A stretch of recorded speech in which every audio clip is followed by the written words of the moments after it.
Awesome. Hey, everyone, and welcome again to our open day event. Right now, we're going to start our International Student Ambassador session. You may have heard us mention this once or twice as part of the scholarships that we offer. The International Student Ambassadors are a select group of students that we think perfectly embody Brock's vision and mission, and they are here to share with you their experiences as students, but most importantly, their experiences as international students. So my name is Santiago, and I'll be your moderator today. I'm very pleased to introduce today's speaker, Karen, who you already met, but we are also being joined by Adi and Hamid, who have made some appearances before. Um, just want to let you guys know a couple housekeeping items. Our session is being recorded. It'll be available to you after the event to the email that you used to register. If you have any questions during today's session, please make sure you put them in the Q&A feature. We will be getting around to them either throughout the presentation or at the end. And lastly, if you want to get in touch with us after the presentation, you can email international@brocu.ca if you're a prospective student, or if you're a current or incoming student, please contact us at intlstudents@brocu.ca. You can also check out our website, brocu.ca/international, available to you 365 days a year, 24 hours a day.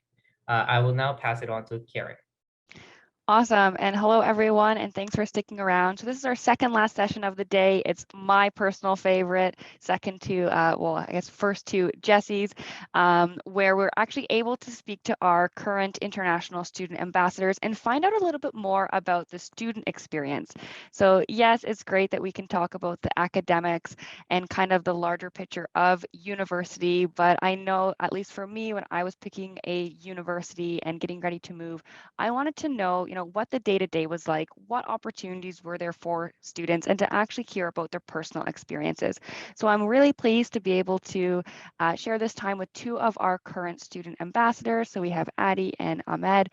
So I'm actually going to hand it over to them to introduce themselves. So Adi, if you want to kick it off for us. Definitely. Thank you guys for having me here. Hello, everyone. My name is Aditya. I'm currently in my third year in the biochemistry program. I joined Brock in the fall of 2019, and it's been an absolute blast being an ambassador. So I'm looking forward to sharing my experience and answering any questions. Awesome. Thank you so much. Now, Ahmed.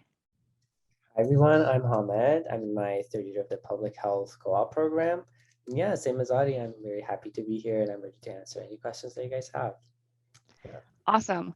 So, Adi, you said that you're in biochemistry, and a common question that we have for those looking at some of the sciences and the biosciences is, there's a lot of different bioscience options. So, I guess, what was it about Brock's biochemistry program that made you choose biochem and then that made you choose Brock?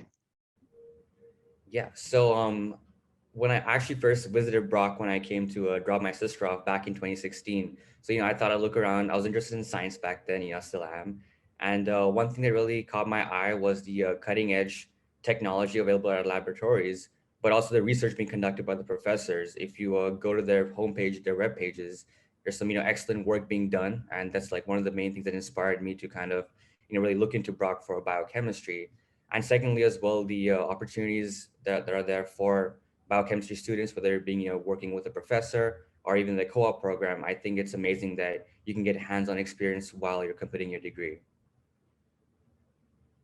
Awesome. And now, Hamed, you mentioned that you're in a co-op program. I know that we have a lot of our attendees today that are, they're either applied to a co-op program or they're about to begin a co-op program. Are you able to talk about co-op? And you said that you're in your third year now. So that means that you've probably had a work term, maybe not. Are you able to just explain kind of how co-op works, and do you start co-op right from your very first year? How that process happens? Yeah, of course. Yeah, I had a co-op work term just this summer. I just finished it like last week. And in terms of like when you start, it really depends on your program. It depends, like they change it from program to program because everyone's curriculum is different, right? But like for me, it's only doing my summers and it started after my second year. And like for I think most of the science co-ops is the same because you need to really take that first year to get used to the program, get used to the topics and stuff. So they kind of try to like push it for like after your second year, like after your first year, so you can get started then. In terms of like how it is in general and how it works is that you need to take like a preparation course. It's not like you just like apply to co-op and they're like, okay, here you go work now. Like it's not like just out of nowhere. You kind of get a lot of preparation ahead. You get resume building workshops, you get like networking workshops, you talk to people who work in the field. And like these are usually even more extensive when they're in person, but like even online, it was pretty good to me as well. And yeah, after you get that preparation course, you search for a work position or like any co-op like position within Niagara region or even in Ontario or like across Canada, you can even apply and you apply to those. And if you get a position, then you move into that position and you work for like 3 4 months, usually in the summer, and you get paid for it usually. And other than that, you pay your co-op fees and then you get some extensive work experience in the field that you want to work in. And in that way you just won't graduate with a degree and you won't have like without you won't graduate with a degree without any like relative experience, work experience. And that way you get some relative work experience that will really help you when you're trying to apply to jobs after you graduate. Yeah. Yeah, for sure. And I think that for many students, their first co-op term might be their first job ever Yeah. that they've had. And so it's not that just that Brock is like, here's the job postings, Yeah. you're on your own. And sometimes interviews can be a little bit nerve-wracking. So Santiago already went through our career zone services, but our co-op students even have more of an enhanced support services there. Because like you said, you did take your preparation course, you felt supported, you were able to get a job, right? Yeah. Awesome. Yeah, the interview supports were all actually pretty extensive too. I use them like a lot. Like they're very helpful. Yeah. Fantastic. And I know that, there's going to be many students that aren't necessarily co-op students either, but the nice thing about Brock is that 100% of our programs still offer some sort of experiential education. So Addie, you're in a science program. Are you able to just highlight some of the hands-on learning that you've been able to participate in? Definitely. So over the past 2 years, even when things were completely online, place where you can get hands-on experiences. Number one, like any labs you have for your science courses, that's a great way to get started. And then if you want, you can talk to your TAs. There are also other lab modules you can complete on your own time to get you certified into using like certain microscopes or dealing with certain lab equipment. And beyond that as well, if you really want to get yourself into the full-on research experience, talk to a professor, and I'm pretty sure there'll be many opportunities open. Awesome. Yeah. And then for me, I was a social science student, so very different from the hard sciences, but I was able to do a field trip to Ottawa to get a hands-on weekend of learning there. There's definitely field trips as well as international opportunities. And then in my fourth year, I was actually able to do an internship with a local nonprofit. So even though I personally wasn't a co-op student, I was still able to get that experiential education, which is so useful when it comes to searching for jobs. Now, a big part of, choosing a university is affordability. No one wants to go to school and then graduate with heaps of debt. That's definitely important to think about when you're considering a school. Now, both of you are scholarship recipients, but also to Hamed, you're a co-op student, so you're also making money during those situations. Are you just able to speak about the different scholarships and the different aspects of Brock that make it more of an affordable school? So I don't know if Hamed, if you want to start, and then we'll go over to Addie. Yeah, sure. Well, obviously, as you mentioned, there's like many scholarships, and I know a lot of my friends who even like don't are not international students who are domestic students from Toronto or like from other big cities. They usually come to Brock because of the affordability and like how many scholarships the school is willing to offer to the students. So it's like one of the biggest um, points going for Brock and like in terms of like recruiting students is in that sense. And other than that, in terms of like working and stuff, there's like usually a lot of like opportunities to work on campus that helps out a lot of students who want to work and make some money on the side. I'm currently working on campus too, like virtually, but like there's always part-time jobs for you on campus that you can apply to. And as you said, like another opportunities for you to enroll in a co-op program that allows you to make some more money on the side as well. So in terms of there's like many opportunities for you to like balance out your finances, definitely. Awesome. And how about you, Addie? What are some key tips to affordability? So I think Hamid pretty much covered all the bases, but in terms of scholarships as well, I think the One App is very useful. There's definitely scholarships for your faculty, where you're from as well. So I definitely encourage students to make the most like use of that. And secondly, in terms of living like off campus, like if you're a student, you did not getting the residence in your first year, or you're planning on moving out, living off campus is very affordable as well. And not to mention, there are some great spots where you can, be around other students as well, and just be in a pretty much like close knit community where you're close, like, a malls if you have to, but also Brock's like just one bus ride away. So definitely the area is very affordable for international students. Awesome. Now you touched upon a key aspect that a lot of attendees are interested in learning more about, and that's on-campus residence and then living off campus. So I believe both of you did live on campus in your first year. I do want to mention to all of our attendees listening, if you're a prospective student looking for fall 2022, the residence deadline is June 1st to apply. Our residence is very popular. There's definitely a high demand for it. So you definitely need to get your application and your payment in before June 1st. Otherwise, you'll be waitlisted and the odds of you getting into on-campus living is very low. Don't be like me and miss the deadline. I lived off campus for all 4 of my years because I missed the deadline. But both of you were organized. You made the deadline, you secured a spot, and I believe that you're in different residences too. So I don't know, Addie, if you want to start and just kind of explain which residence building you were on, and then what was the best part about living on campus, and would you do it again? Definitely. So the residence I lived on was called Village. It's a townhouse style type residence where it's like a tiny house, and there's a kitchen space as well with some common areas. Normally there are single rooms, but you could also be paired with the roommate, which is what happened in my scenario. And in terms of living like on residence, I highly recommend it. I think it's really fun because from the get go you already like with 4 other people, and so it makes the process of making friends a lot easier. And not to mention, if you have like 8 a.m.s like I did every day in my first year, you're just like a 5-minute walk away from your classes. So I highly recommend being on residence. Awesome. Now, Hamed, I think your situation was a little bit different. You weren't in Village. Are you able to just talk about your experience and why you chose on campus? Yeah, sure. I was living in Valley Residence, which is like kind of like an apartment style, but different in a way that you have like separate rooms with shared washrooms with one roommate. And one thing I really liked about that setting is that like you get some privacy. Like what's different from what Adi did is that like you get more privacy if you like your own space. That's something that most students like to do. And in terms of like the best thing about it, one of the things that Adi mentioned in one of the earlier questions was the close-knit community that you get to experience when you live on residence. And also, especially for us as international students, since we're like changing countries and continents at times, it's going to be hard for us to try to like settle into a new environment.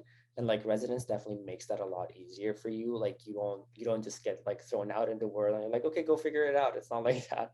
So you just like, yeah, you get to experience like living in residence first, and then after you get used to Canada and you get used to the environment, people usually move out and they go live off campus. I think both me and Adi did the same thing.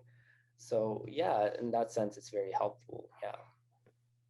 Awesome. Yeah. And I think one of the benefits of living on campus, as you said, is just the proximity to everything that's going Yeah. on. Like the residence buildings are literally steps away from the main campus buildings. I think it's what, like a 5 to 6 minute walk from the furthest building. Yeah, maximum usually. Yeah, and so you're right on campus. Now, our campus is pretty unique. We're the only university in North America located on a UNESCO World Biosphere Reserve. We're up on the Niagara Escarpment. We do have the Bruce Trail that goes through our campus. So you do kind of feel like you're in this like little campus oasis, like with close to nature, but still we're only like an 8-minute bus ride from the local shopping mall. So still very, very accessible there. Now, of course, it would be amiss to talk about residence without talking about the meal plan and food, because that, at least for me, is a highlight of my day every day. So are you guys able to just speak about your experience with the meal plans and whether it does cater to those students that might be vegan, vegetarian, pescatarian, halal, anything like that? I can go first. Yeah. So in terms of like options, there's like definitely when I was there was like many different options. There was like halal food options definitely in the market, which is our biggest dining hall. There's also like a lot of vegan food options. I know I had like friends who were like either pescatarian or vegan. They also like use the meal plans, and like they use the dining services a lot. And other than that, I'm pretty sure our dining services has changed. Like they improved a lot, like in the past year after COVID, because I think they did a complete like redo of our dining thing. So I'm pretty sure it's even better now. yeah, and like I was pretty happy with my dining experience at Brock, I would say. Yeah. Awesome. Yeah. And then Addie, I know that you had the townhouse and access to a kitchen. And I think students, when they think about coming to university, they might think, oh, I'm going to cook all the time, but when you're in a townhouse, you're still on a meal plan. And can you just talk about the importance of still having that meal plan when you become a busy student? Definitely. I think when it comes to midterms, tests, exams, you're not going to be spending too much time in the kitchen because you really want to, get into your books and do well in your courses. So that's when the meal plan really comes in handy. But even besides that, personally, even though I had a kitchen, I didn't use it as much as I would have wanted to, I guess. I wasn't much of a chef in my first year. But I think if I ever felt satiated, if I missed home, I would definitely get some raw materials and cook something, for my culture, so just to remind myself of home. And I think that's when it came like handy once again. So even if you aren't much of a cook, I highly recommend keeping a kitchen, just because in case the residence cafeteria closes at like 3 a.m. at night, you want to cook something. It's very helpful to have a kitchen nearby. Awesome. And now, Hamad, you didn't have a kitchen in your residence, but you still have common spaces. Are you able to talk about those? Yeah, we had a pretty big common spaces on our residence. Like every floor has like a separate common space, and there's a TV, some couches, and there's some countertops with a microwave and a kettle and something. It's not like a full kitchen, but like we still were able to like utilize it to make a sandwich or like make some like ramen or like some sort of soup or something at 3 a.m. when you're studying. So when the dining halls close, it's like pretty useful to have those utilities there for you. So yeah. Awesome. Now, after your first year, you're done living on campus, you move to live off campus. How did you find that transition? And did you find that there was still support for you as an off-campus student? So I don't know if one of you wants to go first. Yeah, I can go first. So the transition of living off campus, I believe even for Hama, it was a bit shaky because we're kind of forced to move out because of the pandemic. But lucky enough, there are definitely resources for students living off campus. If you ever feel like you're disconnected from the Brock campus, just because you're not on residence, the Brock off-campus website, I believe, has like different like Facebook groups or communities you can join, just stay in touch with each other. And one thing I really liked about moving off campus is that where I moved, which was around like the Glenridge, Glendale area, which is, I guess, a very student populated uh, center, that really helps because, even though you're off campus, you're still living around students. It gives you that kind of comfort. And if you ever feel like, it's too far away, don't worry. Like that's when the bus passes and the busing routes come in handy because you're pretty much like, you can access many parts of St. Catharines through that transit option. So even though you're not living on residence, there's still many things you can do to explore and even still be on the campus, I guess. So yeah. Awesome. And Hamad, did you have anything to add to that? That was pretty thorough. Yeah, I would say that was pretty thorough. Another thing is that I pretty much live in the same area around the Penn Center, which is like this big mall close to the school. And that's like very helpful in the sense that you can just like walk to any grocery store and you can just like shop whatever you want and walk back without having to get on the bus again. So definitely if you're going to like live on off campus, like try to like find an area which is close to grocery stores so you don't have to like do a lot of like moving around to get your foods and necessities. So yeah, I feel like, yeah, I already gave a pretty good description. I don't have anything to add on that.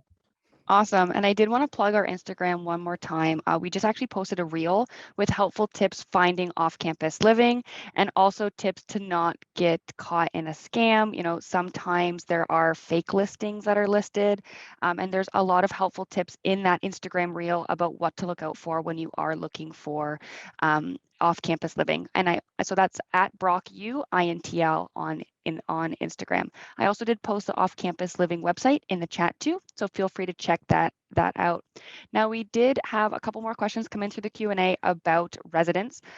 So one is, does the university offer separate rooms with a bath, or do you always have to share your bathroom?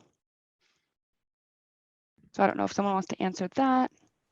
I'm not sure. I know all of the rooms in my building that had shared bathrooms, but I'm pretty sure some of the buildings maybe have like unique, like there's like a couple of rooms that have like unique, like separate washrooms. I think maybe ERP residents, I'm not sure. You can correct me, Karen, if I'm wrong. Yeah, for sure. And that kind of brings us to the next question is what are the different residences on campus? So just very generally, we have the suite option, which is your own room and your own bathroom that's connected directly to your room. Then we have the semi-suite, which is your own room or a shared room, and then you share your bathroom with one or two other people. Then we do have the traditional dorms, which is where you have your own room or a shared room, and then you share that bathroom with your floor. So it's like a very big, almost like a gym bathroom situation. And then of course we have the townhouses, which is where you live in like more of a traditional house where you have access to a kitchen, a living room. There's typically 2 bathrooms in the house and then 4 or 5 bedrooms there. So now we're going to pivot over to the huge change that you guys had to make during COVID. So, you started your studies on campus in person, and then you had to make that shift to online learning. Are you able to just talk about your experience with that? Was it good? Was it bad? Did you feel supported? Were there any pros to the situation or cons? So I don't know, Addie, if you want to start just talking about your pivot to that online learning and what that looked like for you. Definitely. So my first semester was unlike any other last year, just because I was back home in Nigeria and I had to do, my entire semester online. And with that, I had some fears, expectations of what I was gonna be on the receiving end of, right? But lucky enough, the professors were very flexible and accommodating to students. They recognized that not every student was in Canada and they were scattered across the world in different time zones. So that's when the type of course delivery switch like really helped. Another thing that really helped me as well was the office hours available for different professors. They knew that again, 2 p.m. to 4 p.m. EDT wasn't going to be available for everybody. So in case you weren't able to make those timings, you could set an appointment with them and meet them, with the time like you set up. So in that way, I think Brock was very accommodating and really helped out international students. Fantastic. And I know, Hamed, we spoke yesterday and you even mentioned that you might be taking online courses moving forward. Can you explain, what made you come to that choice too? Yeah, because like when we first switched to online, I was like a little bit worried, but then like seeing how flexible everything was in terms of like the assignments and the courses and the little quizzes here and there, like the profs were like very accommodating in the sense they extended the times that you could take certain assignments in. And it became a lot more flexible with me because especially if I like when I have a job or something, it makes it a little bit more flexible. And that's why I usually try to like for the next year, I try to take 1 or 2 online courses every term. So it balances out my schedule a little bit more. And I know a lot of my friends, most of them want to take online courses, which is pretty funny because like, yeah, we're like, oh, we want to go back to campus. But at the same time, people love the online courses so much that they're going to take online courses anyway. So yeah, it's really accommodating in that sense. And I know a lot of students really enjoyed it.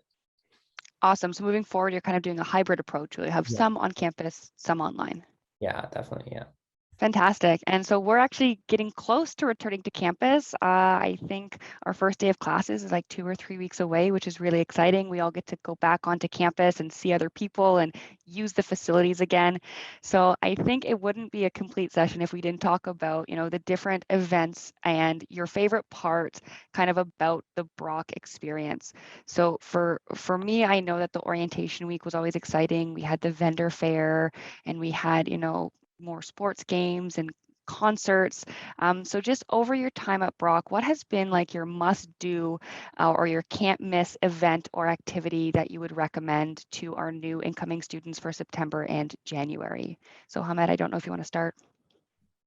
Yeah, well, one thing that I definitely suggest to all of our incoming students is just like check out the Experience BU website because there's always like new events popping up on those. And especially the concerts are really fun. I went to like I think 2 different ones that was held, like one of it was during winter, one of it was during fall, and I really enjoyed those. So definitely like keep an eye out for concerts and like music events that are coming out. Those are always very fun to go to. And just like one of the things that I'm really looking forward to when we go back to on campus, it's just to like walk on the Bruce Trail again, like between classes and stuff, since it's like so like accessible for us to just like go in nature after one class. It's like very relaxing in that sense. So I'm definitely looking forward into doing that. Yeah. Awesome. And how about you, Eddie? Yeah, I think Hamid gave like a great answer to that question. And I've said this like every single time I've been asked this question. I think the Steelblade Classic hockey game is like the best thing like you can also like attend. It's pretty much where you get to see the entire Brock community like for the first time, and especially if you're a first year student, you get like the gist of what it's like to be a Badger, and I think that's like it's indescribable, really. Like it's just such an energetic and such a vibe to like really be in. For sure, yeah. So for those that don't know, our Steel Blade Classic is our home opener ice hockey game. So it happens around mid-September. Students can attend for free. So that's actually, I think, a key point, especially if you're living on residence and you're steps away from our sporting facilities, is that as a Brock student, you have free access to all of our varsity games. So for me now, as an employee, I have to pay entry into to go see these games. But as a student, you have free, unlimited access. So definitely take part in that. And then of course, there's always those other fun annual traditions like the Grape Stomp, International Student Orientation. That's definitely a can't miss. So we do have some questions coming in. So do we get to see sporting events, for example, like volleyball or soccer games? So Ahmed, if you want to kind of explain the different events that are available to students and then maybe the different sports. Yeah, definitely. Well, I think another question was what are varsity games? Like varsity games are like games that are our schools like sports teams are participating in, and those are like get a lot of hype around it because students go to support our schools like sporting teams and stuff. So that's always very exciting. And an example was the Steel Blades that Adi mentioned. Another thing like is in case for like soccer and volleyball, I know we have those two. We have like a pretty like huge like soccer fields now on campus. I think there's like 3, I think. And then yeah, you always see people like playing there, and there's always like seats ready to go, just sit and like watch them. In the gym, we also have like volleyball courts that people usually go and like watch our team play there too. So yeah, there's a lot of things going on in general in terms of like sporting events. Yeah. That's awesome. Yeah. So our varsity teams, those are the teams that you actually try out for. So if you are a really good athlete at a specific sport and you're interested in joining one of our varsity teams, those teams actually play against other universities in Canada and around the world sometimes too, but you do have to try out, and then it's a big time commitment. So you'd be looking at about 30 hours a week of traveling, games, practices on top of your study. So definitely being a varsity athlete isn't a decision to make on a whim. Think about it, make sure that you're capable, because at the end of the day, you're a student athlete, student comes first. So you definitely do still need to maintain your academic average in order to be able to participate on those teams. But not all of us are superstar, rock star athletes. Some of us are just amateur athletes that really just like to go for fun. So the campus does have some more informal or some less professional opportunities there. So Addy, I don't know if you're able to talk about maybe the intramurals. Definitely, yeah. I believe my first year I played Intramurals basketball, and I think it was such a fun experience because obviously it's not like as competitive as varsity, but it can be really fun, especially when you're with your friends and just playing around. That really brings a whole community type feeling again. And another best part to that is you get to meet new people, right? You get to meet people who have similar interests, and that really helps with networking as well if you want to. So I highly recommend that. Awesome. And we had a question because some people might want to be wearing the Brock swag like I am. You definitely want to rep your school. Sometimes you even want to rep your program. So Ahmed, are you able to talk about how students can get their hands on some Brock swag? Yeah, there are usually some events that they are giving out like free box swags and stuff, but we have our campus store, which you can go and buy like any of the swags and like the merch that Brock has to offer. And I know students love to wear those around because they're pretty good material as well. Like they're very comfortable to wear in general, so people wear them a lot. And yeah, you can even buy like specific sweaters for your faculty or like the program that you're like studying in. So that's like a very popular like option for students to like buy like their attire. And usually yeah. Yeah, and there's a lot of different options. For the sporting side of things, our school sponsors Nike. So all of our varsity clothes are done by Nike. So it's pretty nice. I have a really nice golf polo that I love to wear too. So definitely a lot of opportunity to show your Brock pride. But like Hamid said, if you get involved and you attend events, chances are you're probably going to walk away with a freebie or two, a free meal, a foam finger, a free t-shirt. So definitely the more events you go to, the more opportunity there is to capitalize on that for sure. So we have only 2 minutes left. I just want to ask you guys, if you could go back and sit your first year self down and just give yourself words of advice or words of encouragement, what would you say to your first year self? So I don't know, Adi, if you want to go first. Yeah. Even though I think I did this, I feel like I could have done a lot more, which is get out of my comfort zone and really explore what Brock has to offer, whether it be through clubs in my faculty or just, going about the cafeteria and saying hi to people, I'm just around. I think that's a great way to start, because the more you expose yourself to new situations, the more you can learn and the more fun you're going to have as well, right? Because at the end of the day, when you graduate, it's not just a degree, it's all the experience as well. So get out of your comfort zone, I think. Try out new things. There's always new events happening, just get involved. That's like a great way to start. I love that piece of advice, and I think that piece at the end, that when you graduate, it's not just a transcript. It's 4 years of experience, 4 years of friends, 4 years of events. You're going to be a different person when you graduate after all those experiences that you have. So definitely try to make the most of it. And Brock offers tons of opportunities for you to get involved too. So now, Hamed, any advice or words of encouragement for your first year self? Yeah, for me, it's like pretty similar to Adi's. I would just would say to get involved more, go to more events, try to get to know more people in general. And one of the things that I learned is one of the best ways to do this, and it as I said, it makes you money as well, is to just work on campus. Is when you work on campus, you get to see a lot of people, a lot of different students, staff, faculty members, and that really deepens your connections within the campus itself, and will help you, and it will open a lot of doors for you in general in terms of new opportunities they can get involved in, and will help your future career as well. So that is one of the things I would definitely recommend to our students, to try to get an on-campus job. That's very nice. Yeah. For sure. Awesome. So I want to thank you both for spending your time with us. I'm not sure if the attendees know this, but if you want to speak to our ambassadors more, you're actually able to book a one-on-one call with one of our student ambassadors.